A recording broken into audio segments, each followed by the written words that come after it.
All right. So hello, everybody. This webinar is being recorded. Welcome. We have folks joining us from all over the globe. So again, good evening, good afternoon, good morning.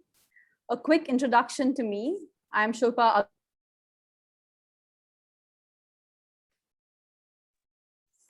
I think I was on mute. Okay. Go ahead. Yeah. Hi, everyone. Good evening, good afternoon, and good morning again. We have folks joining us from all over the globe. So welcome, everyone. A quick introduction to me. I am Shilpa Ahluwalia, Director Global Pro Bono for India and the region. And we at Pixera Global are very pleased to offer this webinar on amplifying social impact through systems change. It is the second in our series of driving impact at scale. There is increasing realization that UN's SDGs will not be achieved by 2030. Direct approaches that are created and executed in isolation in no small way have contributed to this situation.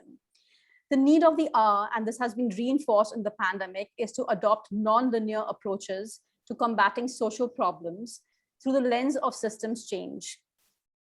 Systems change means addressing root causes rather than symptoms, altering, shifting, and transforming structures, customs, mindsets, power dynamics, and rules through collaboration across a diverse set of actors, all with the intent of achieving lasting improvement on societal issues. Before we move ahead, I would like to thank Virginia headquartered nonprofit Ashoka that has worked as our collaboration partner, and in particular, Maria Zapata and Gopal Garg. Thank you. Today, we are privileged to have two outstanding speakers with us who will help us unravel systems change and how it can be put into practice. Anshu Gupta, founder director of Goonj, who has been addressing social issues systemically through pioneering and breakthrough work in India. He will be joined by Odin Mullenbein, partner Ashoka Germany and co-lead systems unit, Ashoka Globalizer, who has been guiding social entrepreneurs to take ideas to global scale, along with my colleague Shakti Saran, senior fellow at Pixera Global. Before I hand it over to Shakti, I'm going to run a poll to get to know you, our audience, a little more closely. So please opt the responses that best resonate for you. And just at the outset, I'd like to say that the first question is, you have a choice of one response. For the second question, you have the option of choosing more than one response. And then the third, again, you have the choice of only one response. All right, so here we go.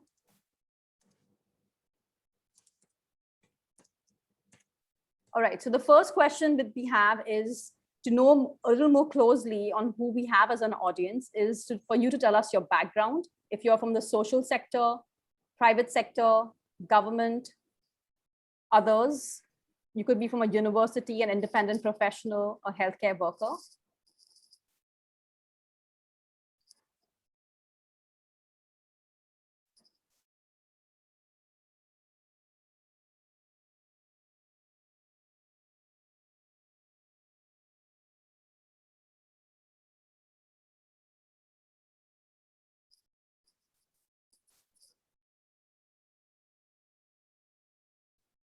Okay, I can see responses coming in.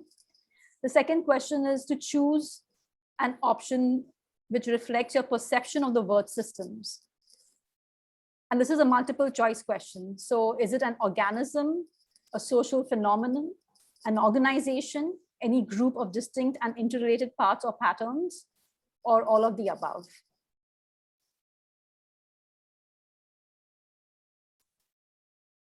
The third question is for you to choose one option which is closest to your understanding of the term systems change. The options are identifying root causes that are the cause of wicked social problems, changing the underlying structures, rules, and policies of the system to bring about social change, changing security protocols and enhancing surveillance systems at an airport, reconfiguring an information technology architecture. Option E is both A and B. And option F is both C and D.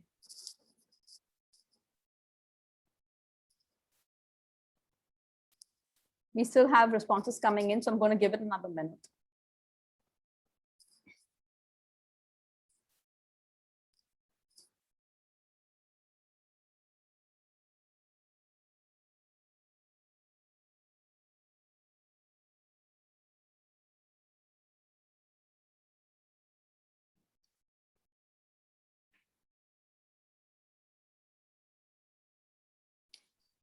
All right, in the interest of time, I'm going to end the poll now.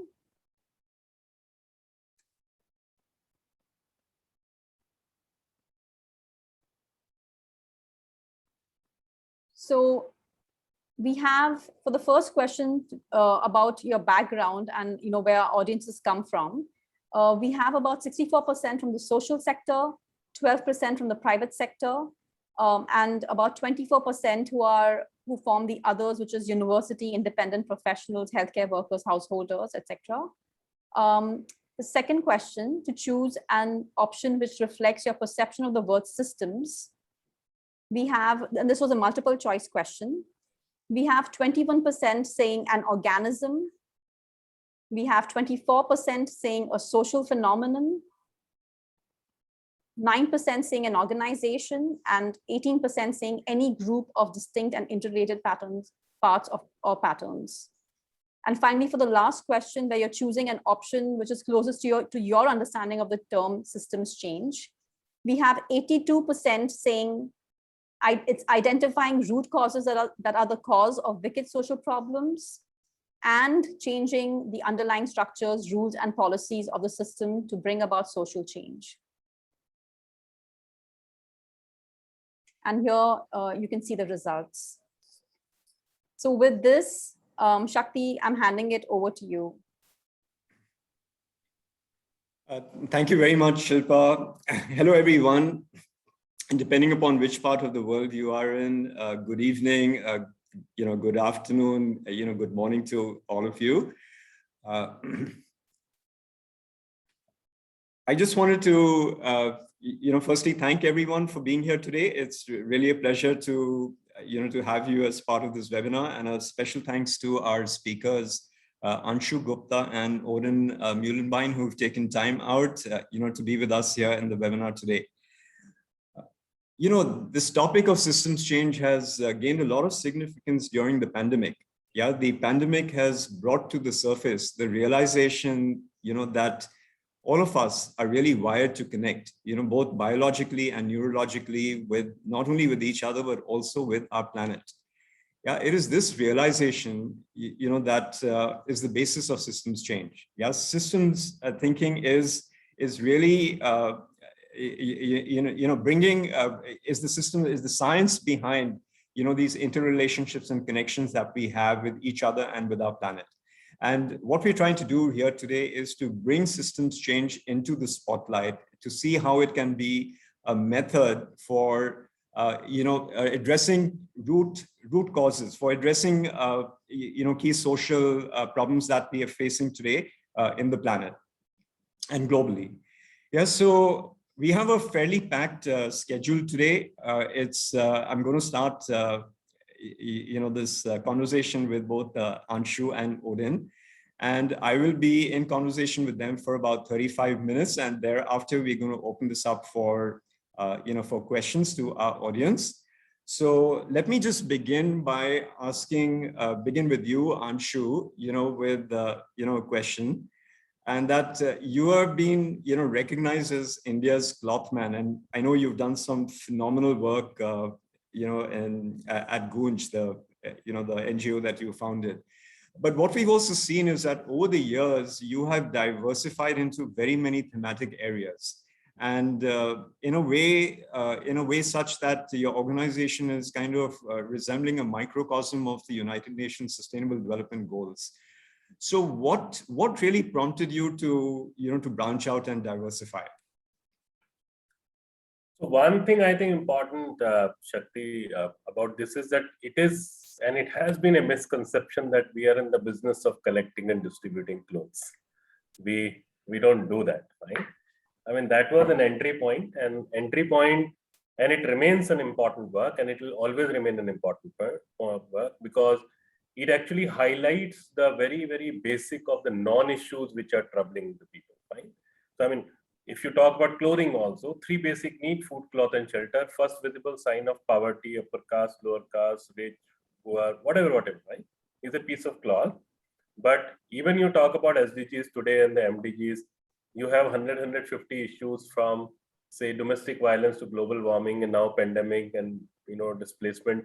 you will never find clothing written as a subject, which is the first visible sign of poverty. I mean, why on this webinar all of us are wearing clothes? It's one very basic human need.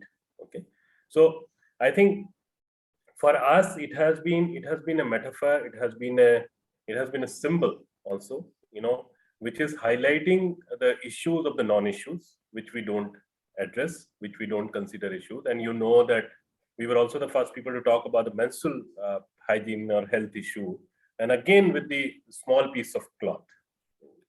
It also highlights that entire inequality and also the power structure and the fact that the development has been top down, but it can actually become bottom up. And the last point, which I would say, I will not call it diversified. I'll just say that we are actually making optimum use of something which we found, which was the second-hand goods of the society, which society treats as charitable subject-object, but we treat it as a parallel currency or as an additional currency for the development of the world. And that's what we are doing. All right, excellent. So that is some really very innovative work, that you have been doing, the creation of alternative currencies as a means for enhancing social impact. That's a very great good tool. And I'm just wondering who else is really thinking about this. Yeah, so I'm going to move on to the next question again to you, Anshu. Tell us about your journey with Ashoka. How did it happen and what does Ashoka mean to you? So this is what I often tell people in joke, that I didn't even know that how many E's come in entrepreneur. Okay. Nowadays, people start their journey to become entrepreneur. In our time, we didn't know anything about it. We were just crazy about something and we thought there is a solution, there's a problem, and we started working on that. And then suddenly Ashoka comes and tells you that you are an entrepreneur. I said, okay, there is entrepreneur also. And then I think it went, we didn't apply the way, in those days it used to operate. I became a fellow in 2004, right? And I would say it's a beautiful journey because one thing which Ashoka and such institution really do to you is that they give you equally mad, crazy, useless bunch of people in a platter. Fine. And they say that, you are not the only one. There are so many of these. So I think we all get a strength from each other. We all also see a lot of crazy ideas, floating around, and the conviction and the perseverance on those ideas. And also the people who think that this is also one approach and not only the existing approach, which will bring some changes, right? So that is something which I feel is a big strength of this this family, which is a global family now. All right. Okay. Excellent. Yeah. Thank you for sharing your journey with Ashoka. So I'm going to move on to you, Odin. Yeah, Odin, your background was you started off as a McKinsey consultant, and then what made you give up a lucrative corporate career to get into social business? And what got you interested in systems change? Can you tell us a little bit about your background? I already started a social venture as a student, so I think I even when I started a job at McKinsey, I was already interested in the field. My background was in philosophy, though, so I had the false notion that I would need like some sort of corporate stamp to be taken seriously, even when I then switch over to social ventures. Now that is a terrible idea. Like anybody who listens, just don't do that. Like do what you're interested in immediately. Like it will save you some time. But like as I had the McKinsey job, I did also some pro bono work for Ashoka and Ashoka Fellows. And at some point, I realized that probably the 3 hours or so that they asked me to contribute here and there a week are more relevant for the world than the 60 hours that I was improving the cost structure of some international bank or whatever. And so, at that point, I decided to stalk Ashoka until they give me a job. In terms of systems change, once you enter Ashoka, there is no way around that topic. One of the key criteria for selecting social entrepreneurs like Anshu is we ask ourselves very explicitly and in these terms, does the new idea that this social entrepreneur has developed have the potential to change a social system on at least a national level? And so like this way of thinking about impact and looking at social entrepreneurs is part of the DNA of Ashoka. So once you're in, there's no way around it. All right. Okay. Thank you. Thank you for sharing your background, Odin. So Odin, how realistic is our aspiration to achieve UN Sustainable Goals by 2030? And what's missing, and how can we fast track, achieving these goals? Your perspective. Well, I don't think I'm in a good position to make predictions. The reports that we all know seem to be a bit pessimistic. So I would, if I had to guess, I would probably join that sentiment. But more importantly, in the SDGs are a set of goals, right? They don't tell us how to get there. And as a set of goals, they are very valuable. But the really important question is now, what do we do with these things? And if we take like any of the SDGs as an example, I know end world hunger, is that SDG 2? Well, something. And now one way to do this is to just look at all the people who don't have access to enough food or nutrition. And now with a direct service approach, we could say, okay, now we need to reach all of them and give them the food and nutrition that they need. So let's start like a huge logistical operation and do that. And that is certainly needed, but what we also need is a systems approach. Like we should ask ourselves, how come that there are still millions of people around the world who don't have enough to eat and the right nutrition? And which social systems are producing this problem over and over? And then we might want to look at a number of different systems. Like we might look at agricultural systems like land rights and subsidies and production practices and trade policies and all of these things. Or we might look into economic system, labor opportunities, educational systems to see why people don't learn the skills to earn enough income in other ways. And I think this is what we should do more. Like when we look at the SDGs, we shouldn't just say, oh wow, we need to reach 500 million people with this thing, like this product or access to something. We should be asking ourselves, well, which social systems are responsible for reproducing this problem over and over again, and what can we do to change that? All right, so thank you for bringing in that that dimension of systems thinking and systems change into the realization of UN's Sustainable Development Goals. But can you help for our audience demystify this whole subject of systems change? Can you dwell on this a little bit? What exactly is the motivation behind it, and how different is this from a traditional direct services approach? Can you help bring about the contrast between these two, and sort of just elaborate on this a little more? Mm-hmm. But just shortly, because Anshu, like an actual social entrepreneur, will be much better suited to demystify things. Like the concrete examples are always the best. But just as an introduction to his story, maybe, I think for me the motivation is to make sure that we don't have to treat symptoms over and over again. Like to solve an issue rather than treat it for some time until it reoccurs and then we have to start over. Like this, it's just we have to break cycles of problems, and that's what motivates me most. Another interesting angle is that if we want to improve, I don't know, like things like justice or equity in our social systems, then that is like the very concepts are systemic. So like this is something that you can only even look at with the systems angle. Like you can't improve justice by delivering things to A and B. Like that, it's just not the right kind of thing to improve justice. And so these two angles I would provide as a motivation. This could be different for different people though, but for me those would be the two. And the relationship between direct service and the systems approach. So the first thing that I would like to highlight is that we definitely need both. So if I were like the supreme central coordinator of focus and resources of humanity, I would say let's maybe invest 95% of our resources to direct service and the remaining 5% on systems change. And the reason is simply like it's just not a good idea for every second doctor to only improve the healthcare system. Like some people just need to actually do diagnosis and treatments, and like some teachers need to teach, and like the actual stuff needs to happen, right? So I don't want anybody to believe that systems change is the only relevant thing you can do. On the contrary, like we should, not everybody should be doing it like it. But for those who do, there's an interesting relationship between direct service and the systemic work.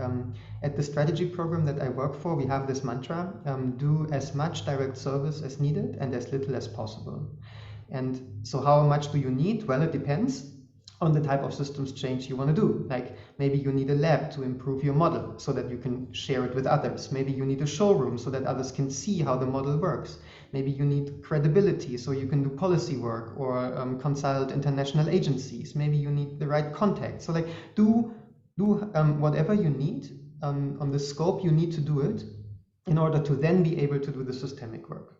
And leave everything else aside because it will only drag you down, make fundraising harder, turn you into a manager as opposed to a social innovator. So like as little as possible, but as much as needed. Right. So that is really well said. Yeah. So the mantra really is then bringing these into balance, right? And that is, in a way, thank you for that, because you're removing a big blind spot here. Yeah. So essentially what you're saying is these are really complementary. Yeah, but would you not say that, Odin, in your experience today, is there an overdose of a direct service approach? And when we're looking at the realization of SDGs, do we need to give a little more emphasis to systems change? Any thoughts on that, Odin? Yeah, so my unqualified hunch would be that maybe right now we resources and focus of humanity, like maybe 0.2% goes to systems change, and I would say the 5% is better. So like we should multiply the amount of resources and effort and focus that goes on systemic changes, yeah, by at least an order of magnitude, but like not more, like only one order of magnitude should do it. All right, excellent. Yeah, thank you for that clarification. Yeah, so Anshu, coming back to you, one of the things that I just heard from Odin right now is that systems change is all about tackling root causes. Yeah, and I'm just reminded of that famous saying. You give a person a fish, he or she eats for a day, but if you teach a person to fish, he or she eats, for a lifetime. So in your setup in Gunj, how important is it to address root causes? I know you're also doing a lot of disaster relief work. You're doing some terrific work. You're also engaged in a direct services approach. But how important is it in your setup to get to root causes? So I think first important message from this is that we also change the old saying and say that first recognize that a lot of people already know how to fish. I think this is a complete top-down thing, fine, which I have been, and when you talk about the grassroots and all that, this is what I've been saying, and this is something I nowadays I say at least 10 times in a day in all my conversations, that in the world where farmers have come up with 6,000, 10,000 different varieties of rice, they are still called unskilled, and people like me and you who speak for 10 minutes on agriculture or farmer are called skilled. So that itself has to change. First important part is that who are we to say these people are unskilled, they don't know anything, we will teach them. Who the hell are we to teach them fishing? I mean, ultimately, and fishing is just, I know that it's a symbol, right? People already have huge amount of skill. It is people like us who go and try to say that you do not have a skills. Right? One simple example, Shakti, in India and in many other countries, right? Today we have machines, we have all this science, and our villages do not have wells. Okay. Earlier, people used to roam around with that coconut, used to find water.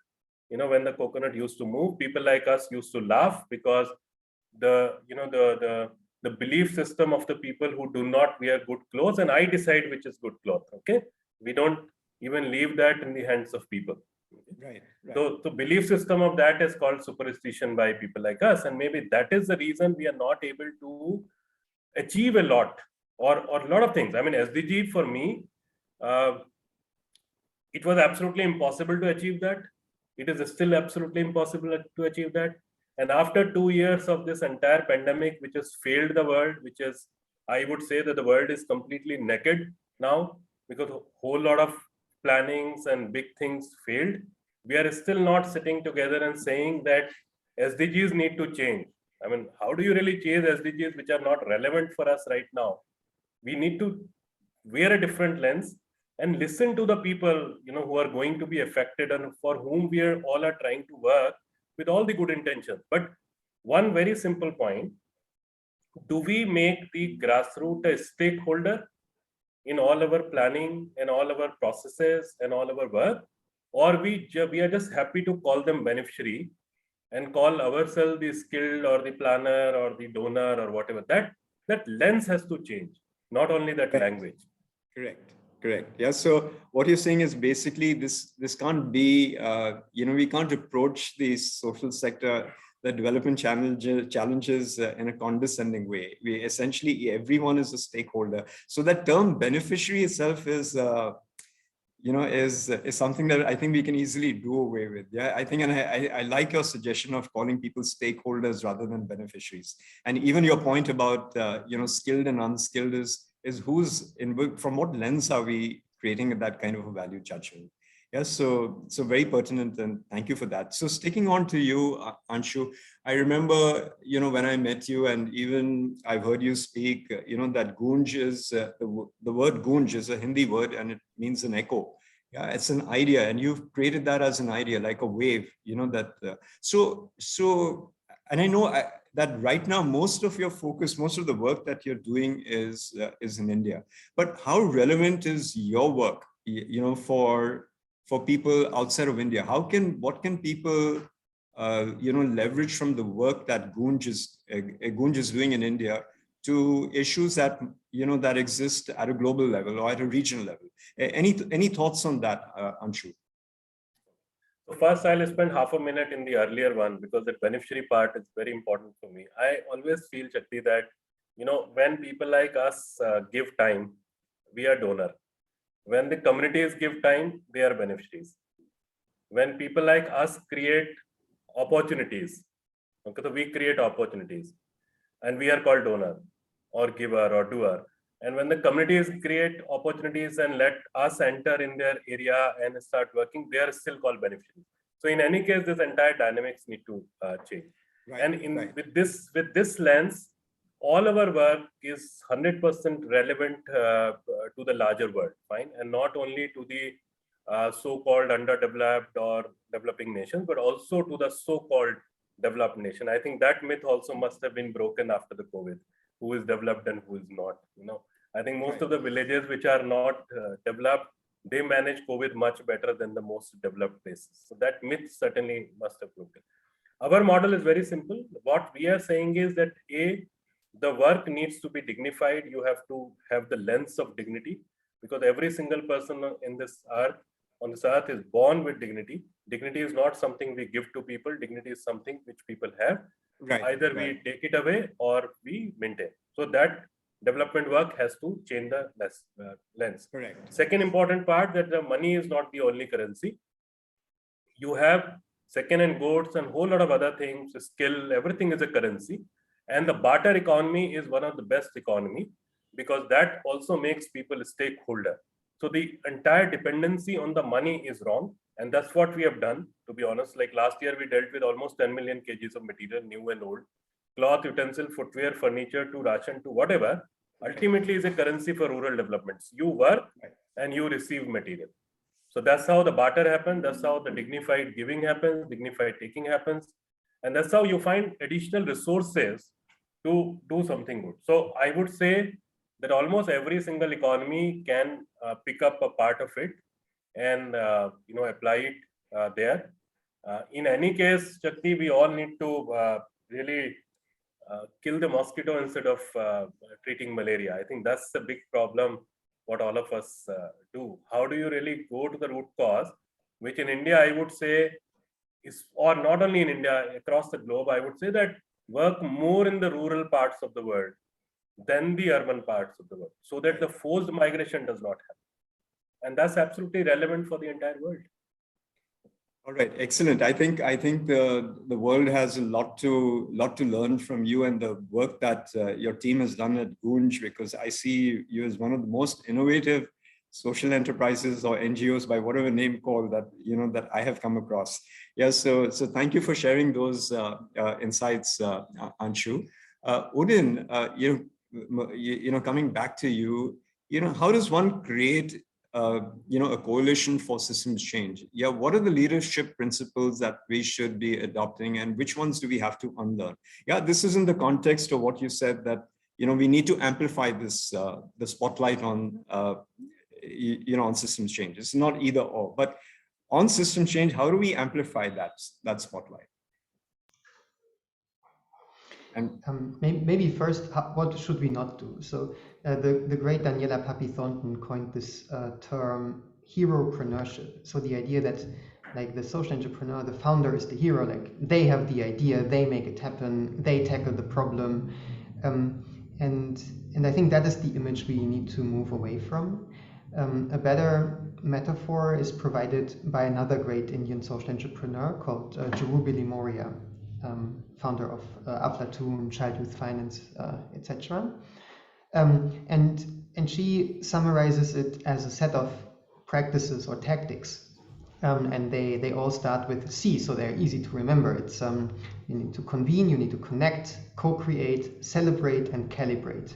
And you can already see, like we don't have the time to go into these specifics, but like it's all group activities, right? It's about building coalitions and networks and finding consensus and rallying people behind shared goals and negotiating and exciting others and basically turning it into an Indian marriage. Like she always likes to emphasize, like invite everybody, right? And there's self-selection going on. The right people will stay. And the other one is this mantra of flush your ego down the toilet. Like that's the more you're willing to give up control, the more you're willing to stay in the background. Not always as a must, but like if that's an option for you, then you have more opportunities to do what's needed to get the right groups and people together to actually have a shot at systems change. All right, thank you. That is well said. I'm just wondering how easy it is, what you said, to to get everyone involved. And I think directionally, yes, what you're saying is very true. And I think this is something that needs to be reinforced time and again, till people get it. Yes, so thank you for that insight. Anshu, I'm going to come back to you and your work at Gunj. Yeah, how have you gone about promoting policy changes? Because one is, of course, the tremendous work that you're doing, but there is also the need for leverage points, and policy is a tremendous leverage point. So how have you gone about promoting policy changes, and how can social entrepreneurs, like yourself, support policymakers and administrators even without a big setup? Shakti, I think we come in the category of some of the social entrepreneurs or activists or whatever who do it by acting on it. I mean, we are otherwise we are not good in all those negotiations and talking and spending time on the tables. That's I would not say that we are good in that. But what we are doing, we are actually practicing something. We're proving something. We are creating those evidence where you understand that now you have to handle disasters in a different way. You have to accept that poverty is an ongoing disaster, and there are large number of non-issues which need attention. So, or like I remember, talking to people about how we do if there are road accidents happening, all of us will go and make roads better, lit up, and whole lot of neon signs and all those kind of things. But we'll never go back to the truck driver and check his or her eyesight, right? I need a glass for even sun, okay? But those guys, where you are in constant in different kind of lights and temperatures and hardly you sleep, you will never go back and see the eyesight of those people to prevent accidents, right? So these are the kind of conversations I think we do, and we also prove with evidence that this is what is happening, and that brings a shift somewhere. But I will say that I don't know what all policies have changed or shifted, or people have inserted different clauses because of our work in the policies. I mean, that measurement we don't have, those evidence we don't have. So do you? But yes, we know that language is changed. But does this mean that you don't interact with policymakers? Is this something that you would want to consider doing going forward? We do want to, but unfortunately, and it's not an excuse. I think I would say that that has been a weak point from us. I'll not call it a failure because we didn't try, but it is a weak point that I think we should, with such evidence, we should be more active in talking about these things and making sure that it happens. So we are talking, but we are not following up on so many things. So we don't know the result with the policymakers.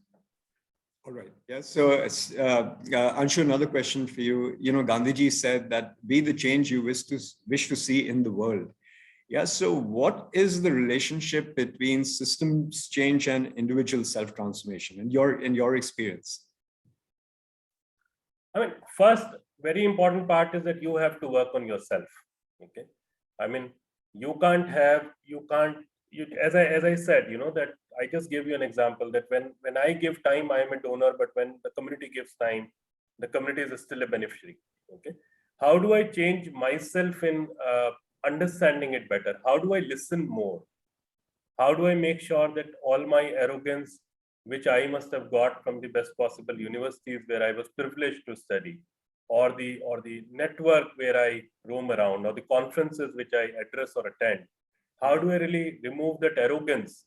I mean, that's the only way to bring a better system change part. You cannot dictate. You will have to become a part of it and then try to do it. So most of the successful things which have happened, even if you talk about Gandhi, you just referred, it happened because he became a part of that crowd first. He understood the world or the country much better by traveling a lot, not wearing his own lenses, but he was trying to wear the lenses of the people or all those train journeys and all. That's how he understood. And I always tell my team this, you know, this thing, and not only team or outside world also, that if you go from 10 to 5 in a community, you understand the operational part of it. But when you remain, say, from evening till morning, you understand the emotional part of it. If you have to bring the system change, you do not have to understand just the operational part. You have to also understand the emotional part of it. Why people are like this, and what is the problem in this? I mean, there might not be any problem. People might be absolutely happy the way they are living. It is our kida, it is our problem that we are going and saying that there is a problem, and then there is a solution. Right. So that's how it has to change. You have to become a part of it to solve. So what you're saying then, Anshu, is that Gandhi was successful largely, and he was able to bring about significant systems change largely because of his understanding of the people. Because he listened. He listened. Because he didn't dictate. He listened. We don't listen. Right. No, that is such a much needed skill. You know, that is really a skill that is so essential, you know, if we have to really practice systems change, you know, successfully. Yeah. So thank you for that insight. Yeah, Odin, I have 2 more questions for you, and then I'm going to hand this over to Shilpa, who will moderate the question and answer session. The first one is that, you know, both foundations and CSR divisions of corporations have been overly focused on narrow measurable outputs. Yeah, how can we change the narrative so that they support and fund systems change? Yeah, so if I got you right, these are not direct approaches, and systems change approaches are not mutually exclusive. But how can we get foundations and CSR divisions to kind of bite into this method? Yeah, if anybody knows, please reach out. We've been trying to work with foundations because, in my opinion, this is the most critical bottleneck to make more systemic work possible globally. And we haven't cracked the nut. Like we don't know. We have tried to. Here are some things that we have tried. So we have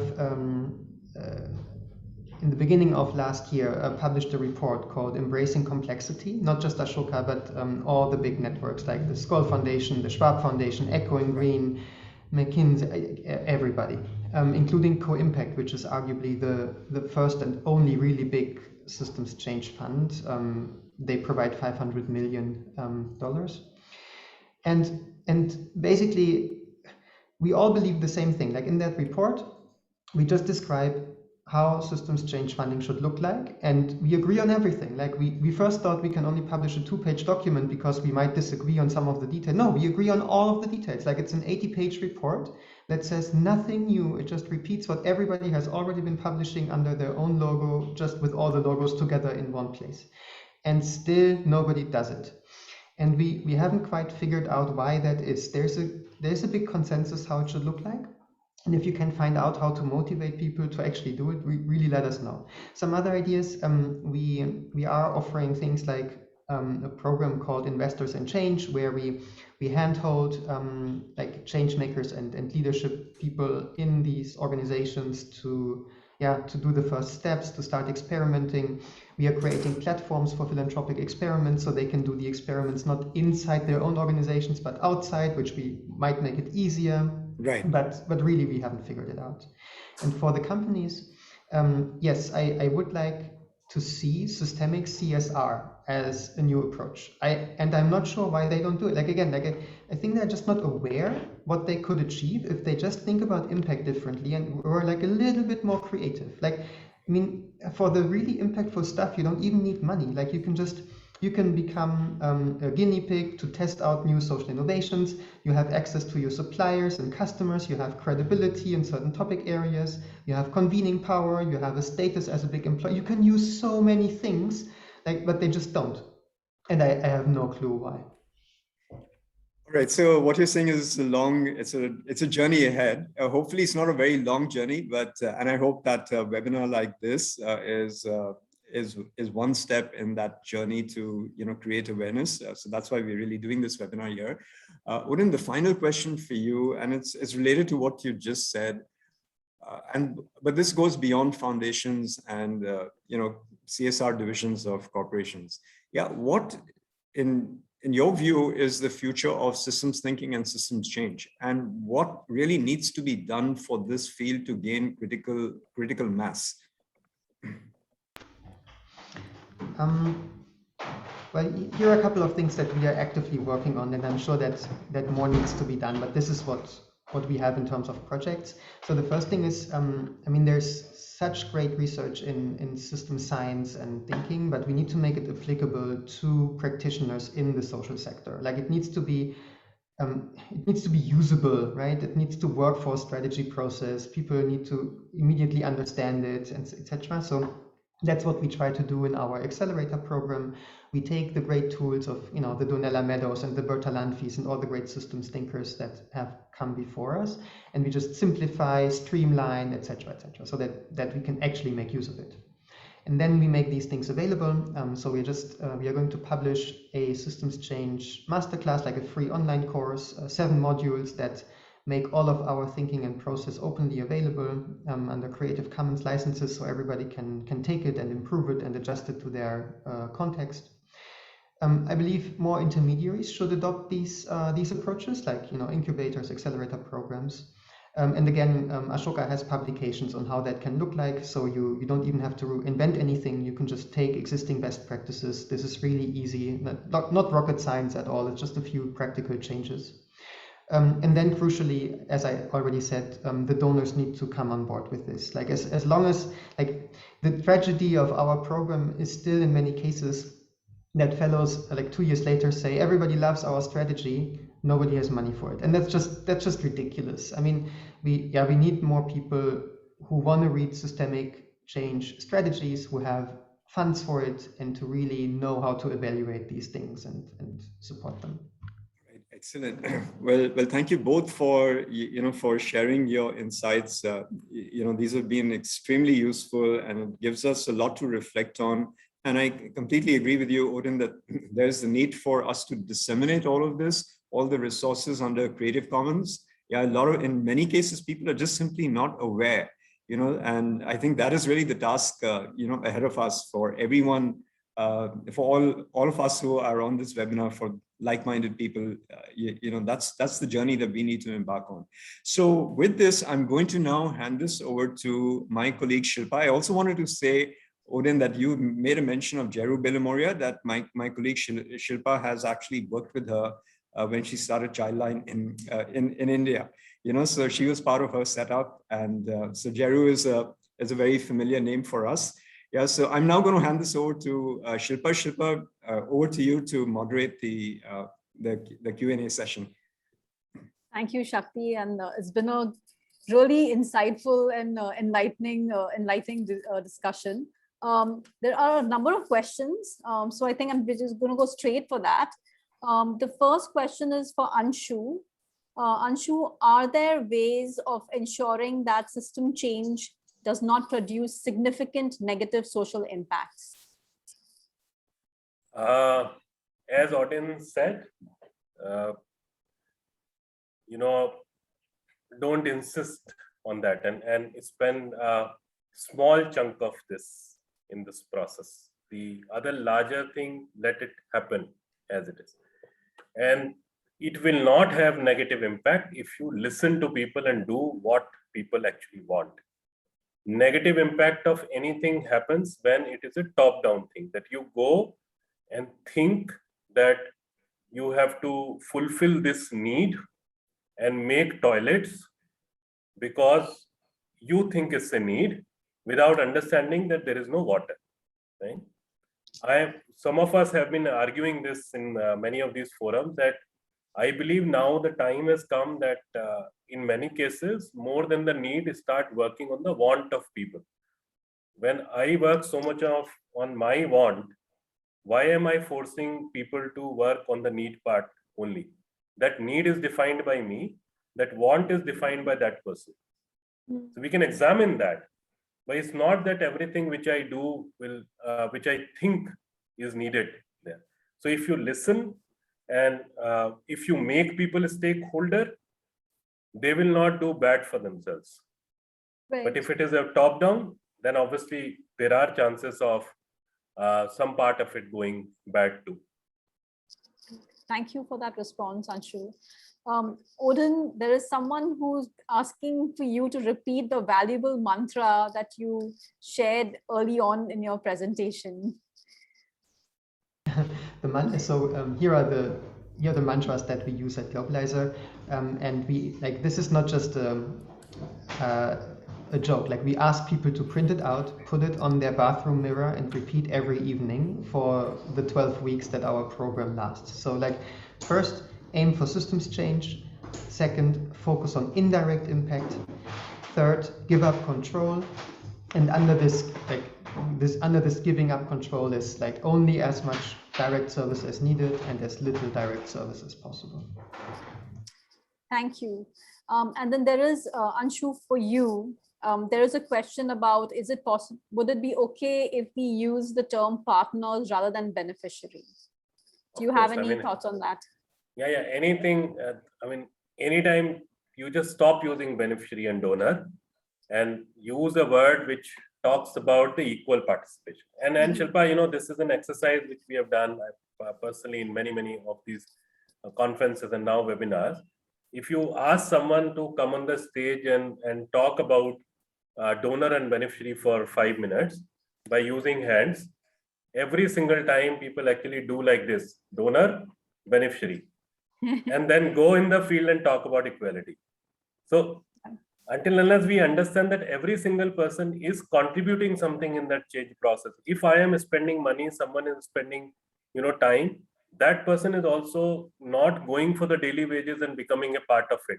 That person is opening up his or her house, village, idea, life, everything. So every single person is contributing in some shape. That's why a partner or a stakeholder is a better term and thought than using that demeaning language of donor beneficiary. Can I just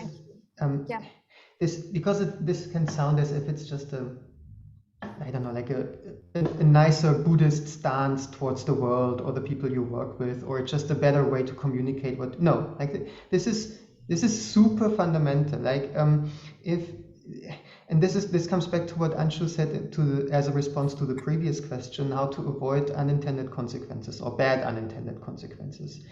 If like the whole systems language can sometimes lead to people thinking that they now need to become system engineers. Like before, they might have engineered a new solution, like the magic wand to some sort of problem, and of course that's ridiculous. And now they realize, oh no, we need to do it on a systems level. So now they become systems engineers and tinker with them and have the perfect solution on that level. And then they become systems heropreneurs. And like, no, okay. The point is that like we are just developing an ethics compass for this type of work, and some of the principles are exactly around that. Like even for what the goal should be. Like, don't decide that. Like, make it a consultation thing. Ask the people who you think are in need, what should really improve. Then once you have figured that out, once you have learned and brought people together to align on that, then you should ask, well, us together, what do you think, which systems need to change how?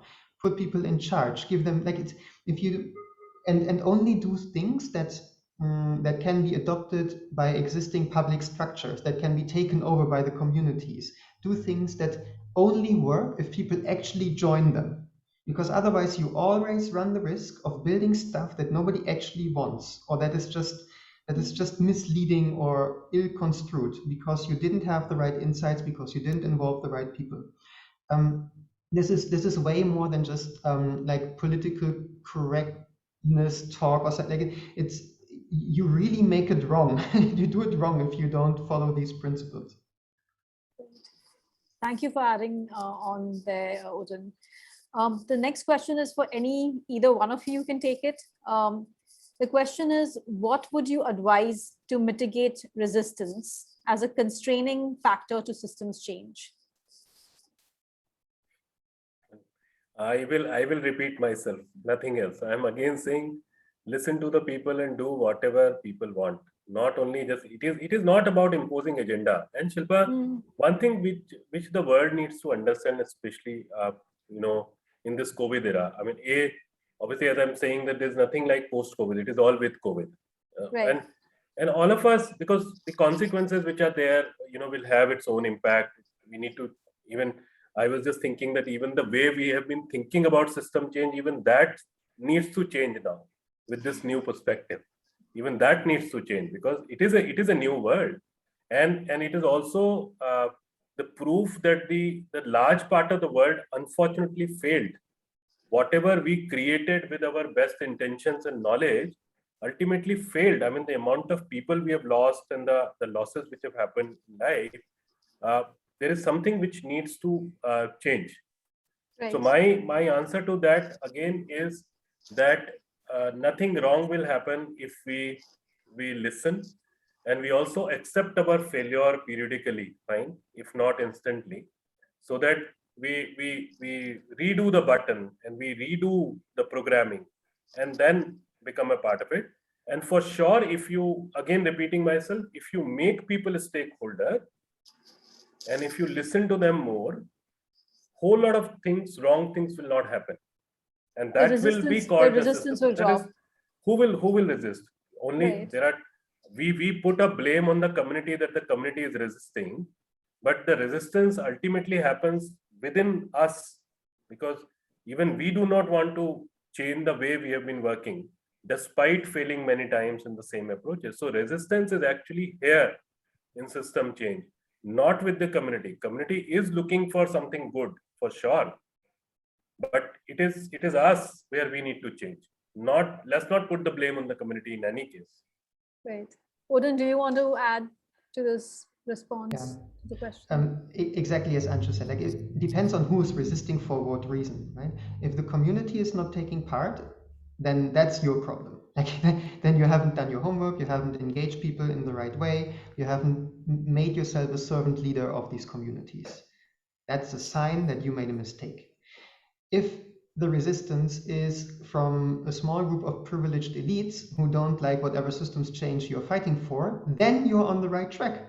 Like if you have the powerless as your enemies, bad sign. If you have the powerful as your enemies, probably good sign. Yeah. Great. Very well said. Very well said. All right. Next question is, I think it's for you, Odin. It says, Odin talked about getting everybody involved. Is he or anyone else using social network analysis maps to understand A, who needs to be involved, and B, who is involved? Yes, it's one of the types of tools that we use in our strategy process.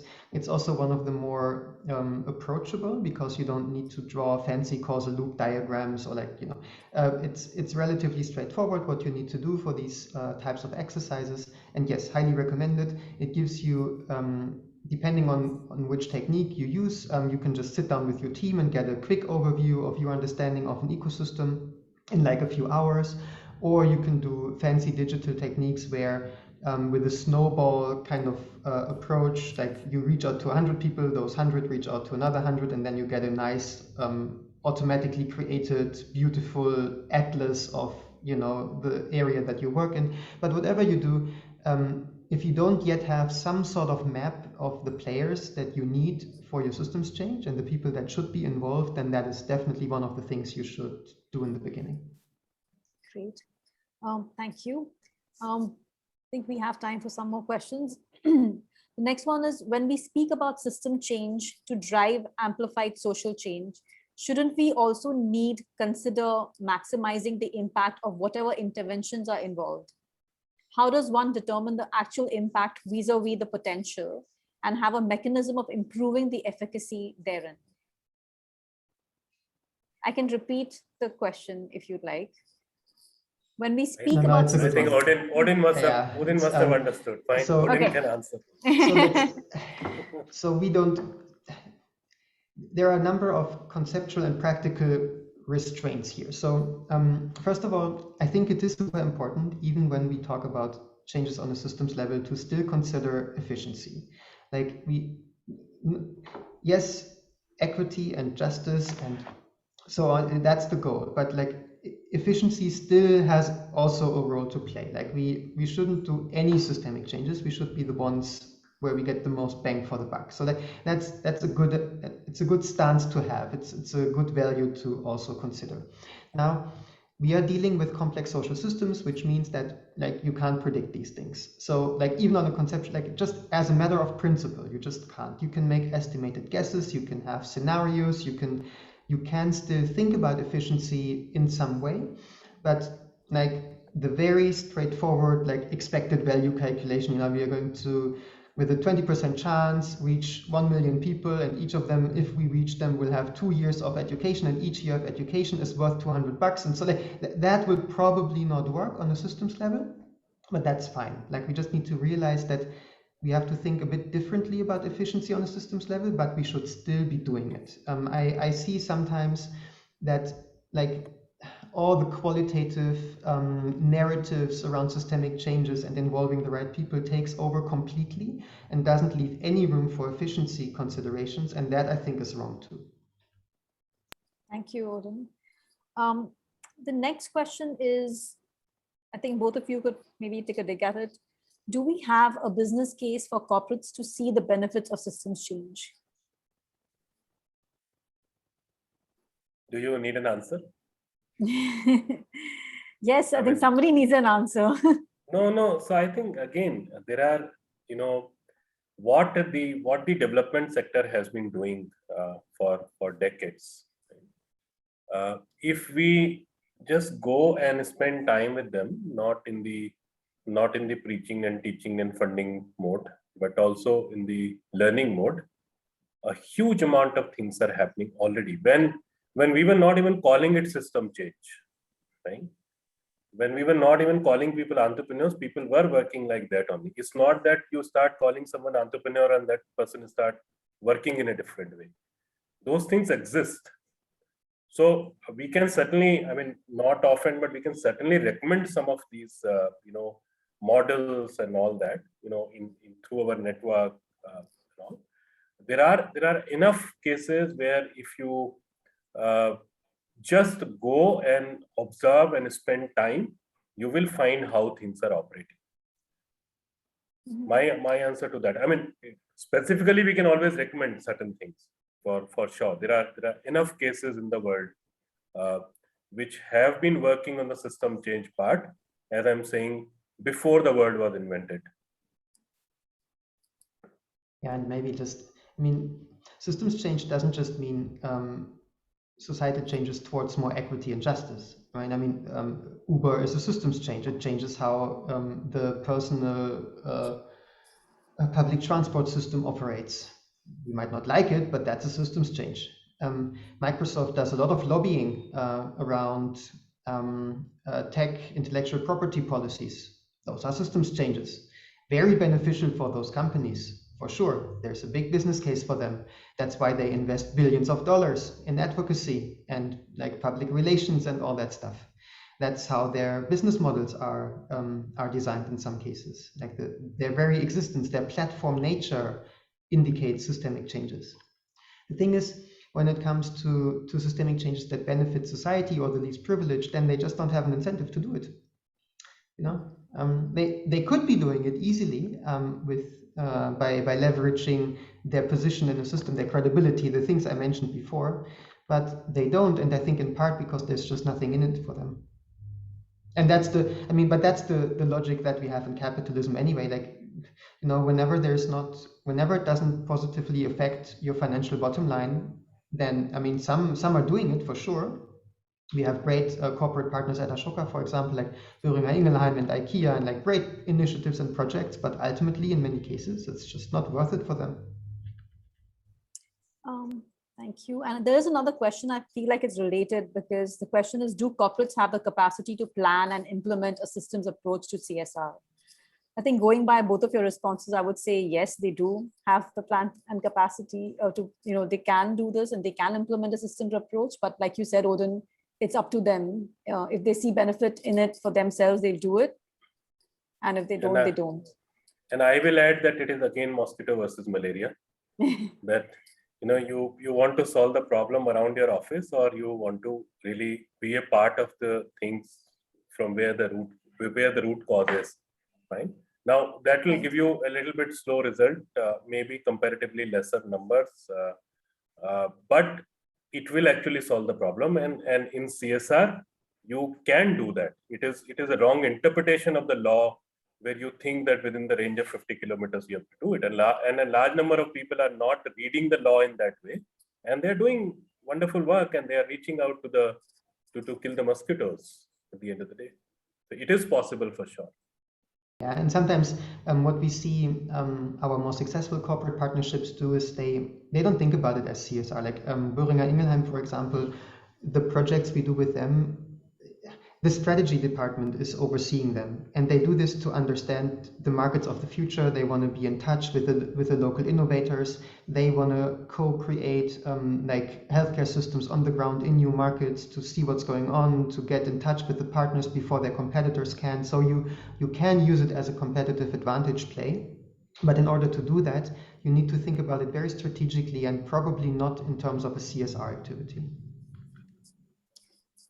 All right. The next one is basically someone who's not sure if this is relevant, and we can, we can basically say that we would like to respond to it later or if it's not relevant. But the question is your views on how to apply systems change lens when it comes to reducing violence against women, especially when it's escalated many levels during the pandemic, proving all interventions that have happened so far ineffective. Any thoughts on that? My suggestion would be to do another webinar and invite like the social entrepreneurs who have spent their lives trying to solve that issue. That's the thing, like, you know, if you're not really if you haven't lived these problems, if they're not your life, it's really hard to say anything sensible about it. Same here. I would have said the same thing. It's not, I will not say it's not our subject, fine, but it's not our expertise. Right. Subject obviously is for everyone. Odin, sorry, Shilpa. Go ahead. But just to intervene here, but surely we could have a systems approach to solving a problem like VAW, right? Oh yeah, for sure. I just don't have anything clever to say how that would look like.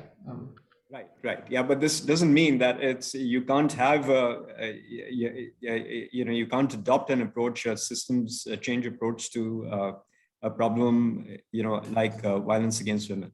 Yeah. So Shakti, anything which is only gone wrong in the recent time or in the last few years, despite best efforts, I would say one of the important part is to take this approach now, because earlier approaches are not not doing what those approaches need to do. I mean, I can only comment from the system change perspective on this, but not on the how part of it. But right. It is certainly possible, and we must do that. Right. Yeah. So this is all tied to behavior change, and it's all tied to individual self-transformation. All of that. I get that. Yeah. All right. Thank you. Back to you, Shilpa. One comment that might be useful to that topic, I would guess, I mean, that this is true for many cases, but in this one in particular, that societal narratives and stories play a big role there, and value systems. And those things can be changed too in a very strategic way. In fact, we are soon launching a whole online course on narrative shift, like how you can do that in a structured way. And that's a bit different compared to the more structural systems changes, like the subsidies and the infrastructure and the things that we have been discussing here. But it is still part of the whole idea of systems change. And if you are looking into that, then you just be aware that you need a slightly different toolkit to do it. But you can, and you shouldn't be afraid to tackle something like societal narratives. It's just one systemic leverage point that is that needs to be treated a bit differently than the others, but it's still possible. I think we just have time for just one last question, and that is, how can one ensure engagement of all stakeholders to avoid limiting stakeholders with personal or other interests?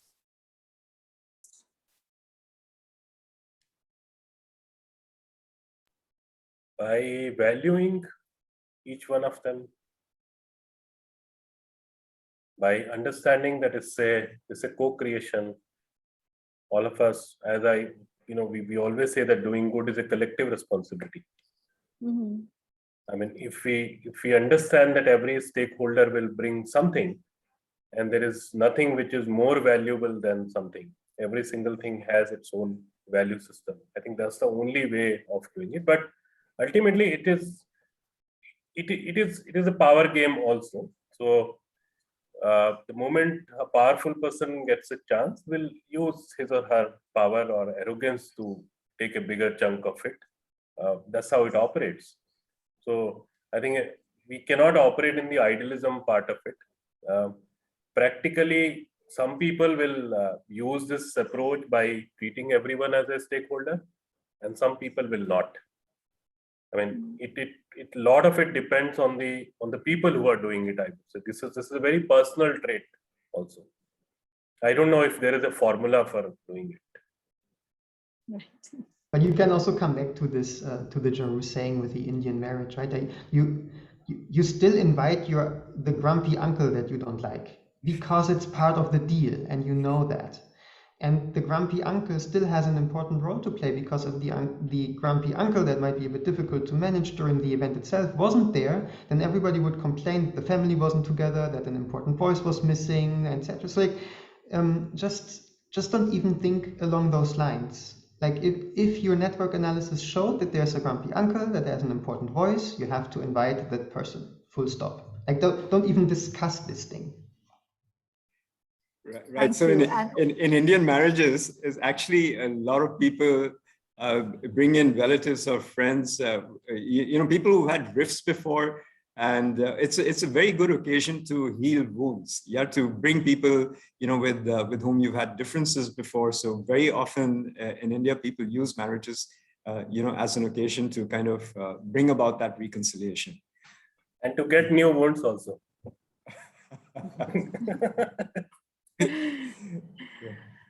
All right, I think we are at time. Odin, there is a request. Maybe you can, kind of round up this question and answer session with. There's a request for the mantra that you basically shared earlier, which says "do as much and as little as." So if you can please repeat that slowly, and we can wrap up the question and answer session with that. Do as much direct service as needed for you to do the systems work, and do as little direct service as possible. Great. Thank you for that. And I think the audience has been extremely interactive and great questions. Thank you very much, Odin and Anshu. I think there's some very valuable nuggets that have come out of this conversation. I love that, Anshu pointed out that we need to recognize that some people already know how to fish. I mean, that's something, I feel like the saying of teach someone how to fish and, it's going to go for a long mile. But I think that that person might already know how to fish is more important. And then also, Odin, you said that systems change ensures that we aren't treating symptoms over and over again. And it's basically, to address the need to break cycles. So that is something that also kind of came out as a key nugget from this conversation, and kind of highlights, the gist of, what we're trying to do here in terms of the focus of this conversation. Shakti, I'm going to hand it back to you to wrap us up. Yes. So thank you, Shilpa, and thank you, Anshu and Odin. It's really, and thank you to our audience. From whichever part of the world you are in, our gratitude for you to be on this call today. Anshu and Odin, it's just been absolutely lovely having both of you on call. And, I think the two of you make such a synergistic combination, and we've just been very privileged and honored to have you and share your insights. Yeah, so there's a lot of reflection that we need to do on what you've shared with us today. My message to everyone here today is for those of you who have attended, we will be sharing a webinar summary, but stay tuned for that. This may take a few days to put it together, but we will be sharing it. We will also be sharing a link to the recording of this call. Yeah, so once again, thank you everyone, for being with us today. Much appreciate your presence. Yeah, thank you and good night. Yeah, good afternoon, a good day to all of you. Thank you. Bye-bye. All right, bye.